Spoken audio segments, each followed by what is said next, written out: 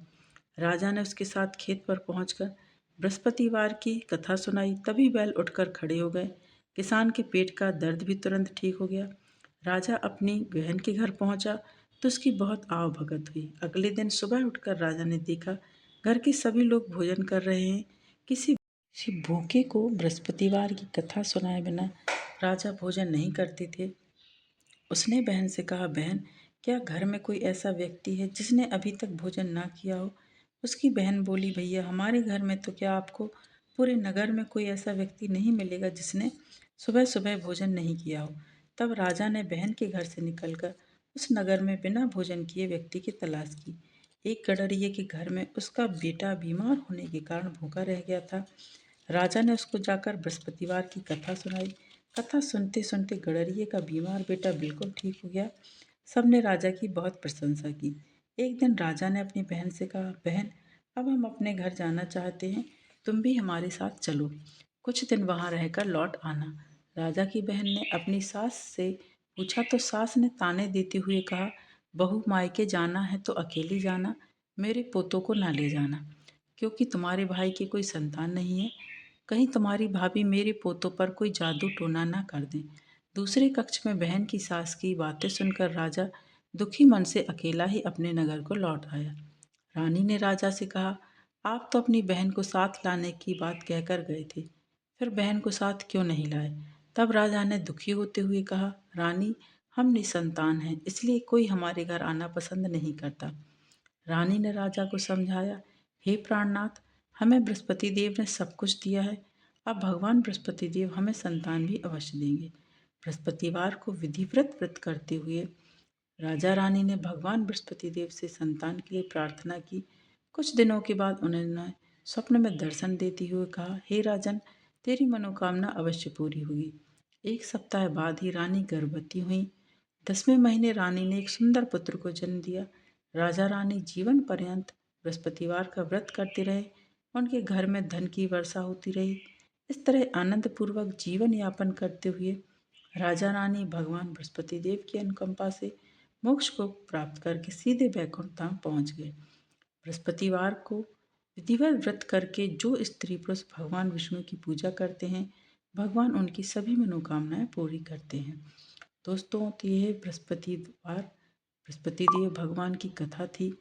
यदि आपको आज का ये वीडियो पसंद आया है तो वीडियो को लाइक करें, शेयर करें अपने दोस्तों के साथ, अपने परिवारजनों के साथ, ताकि वो भी कथा का श्रवण कर सकें और कथा का लाभ ले सकें।